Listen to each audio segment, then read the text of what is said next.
સંત શિરોમણી શ્રી ગુરુ રવિદાસ મહારાજની 650મી જન્મ જયંતિ અને આ જન્મ જયંતિ નિમિત્તે વડોદરા શહેર નજીક દુમાળ ચોકડી પાસે સંકલ્પ સમરસતા અભિયાનનું આયોજન કરવામાં આવ્યું, જ્યાં વિશેષ મહાનુભાવો ઉપસ્થિત રહ્યા છે। આ પ્રસંગે સમાજમાં એકતા, ભાઈચારો, સમાનતા અને સામાજિક સમરસતાનો સંદેશ આપવામાં આવ્યો, જે શ્રી ગુરુ રવિદાસ મહારાજના સમાનતા અને માનવતાના વિચારોને લોકો સુધી પહોંચાડવા માટે અભિયાન દરમિયાન વિવિધ કાર્યક્રમો પણ યોજાયા। આ કાર્યક્રમમાં વડોદરા જિલ્લા ભાજપા ઉપાધ્યક્ષ અને સંત શિરોમણી શ્રી ગુરુ રવિદાસ વિશ્વ મહાપીઠ વડોદરા જિલ્લા પ્રમુખ નરેન્દ્રભાઈ રોહિત, વડોદરા જિલ્લા ભાજપા પ્રમુખ બીજે બ્રહ્મભટ્ટ, વડોદરા જિલ્લા ભાજપા ઉપાધ્યક્ષ ગોપાલભાઈ રબારી, મહામંત્રી જયદીપ ચૌહાણ, મહામંત્રી બ્રિજેશ પટેલ, તાલુકા ભાજપા પ્રમુખ મહામંત્રી વરુણભાઈ રાજપૂત, જિલ્લા એસસી મોરચા પ્રમુખ જયેશભાઈ પટેલ, મહામંત્રી સતીશભાઈ સોલંકી અને અનેક મહાનુભાવો ઉપસ્થિત રહ્યા છે। આ પ્રસંગે શ્રી ગુરુ રવિદાસ મહારાજના જીવન અને તેમની માનવતાવાદી વિચારોને યાદ કરી સમાજના સર્વાંગી વિકાસ માટે સૌને સાથે મળી અને કાર્ય કરવાની અપીલ પણ કરવામાં આવી છે। ભારતીય જનતા પાર્ટી દ્વારા રાષ્ટ્રીય કેન્દ્ર દ્વારા અને ગુજરાત સરકાર દ્વારા આજે કળશ યાત્રાનું આયોજન કરવામાં આવ્યું છે। કળશ યાત્રા 650મી જન્મ જયંતિ દ્વારા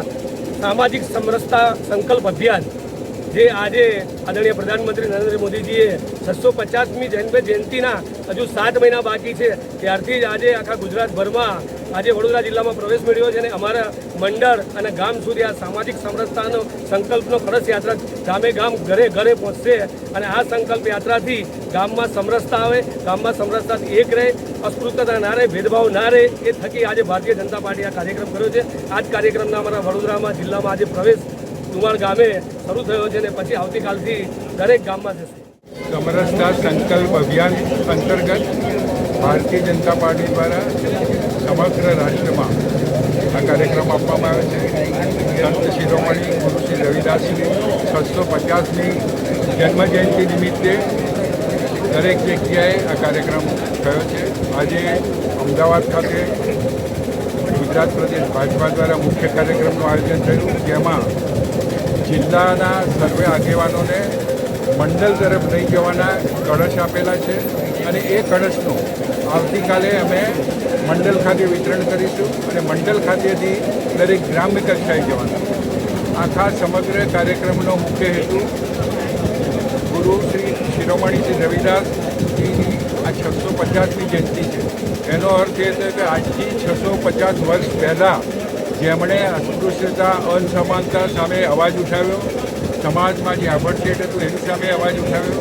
આજના સમય પણ આપણે સંપૂર્ણપણે જ્યારે દૂર નથી કરી શક્યા, ત્યારે આજથી 650 વર્ષ પહેલાં જે વ્યક્તિએ આ વાત કરી હોય, સનાતન ધર્મની સુરક્ષાની વાત કરી હોય, એને અત્યાર સુધી આઝાદી મળ્યા પછી દરેક જે શાસકો આવી ગયા એમણે કોઈએ યાદ કર્યા નથી, પણ આપણા આદરણીય પ્રધાનમંત્રી નરેન્દ્રભાઈ મોદી સાહેબે એમને યાદ કરી પ્રજાની વચ્ચે એમનો મેસેજ જાય અને એ કેટલા મહાન સંત હતા એની લાગણી, આની પાછળ કોઈ બીજો રાજકીય હેતુ નથી, પણ આવા સંત શિરોમણીને પ્રજાના છેવાડાના માનવી સુધી એમની ઓળખ મળે અને એમણે જે કંઈ કાર્ય કર્યું છે એના દ્વારા અમે સંદેશ આપવા માગીએ છીએ કે આજે બી સમાજમાં જે કંઈ અસમાનતા હોય એ દૂર થાય। સમાજનો દરેક વ્યક્તિ એક સરખો છે, જન્મ લે છે ત્યારે દરેક વ્યક્તિ એક સરખો હોય છે, જન્મ લેવાથી કોઈ ઊંચી કે નીચ થતું નથી। આજે મારું વંદે માતરમ, ભારત માતા કી।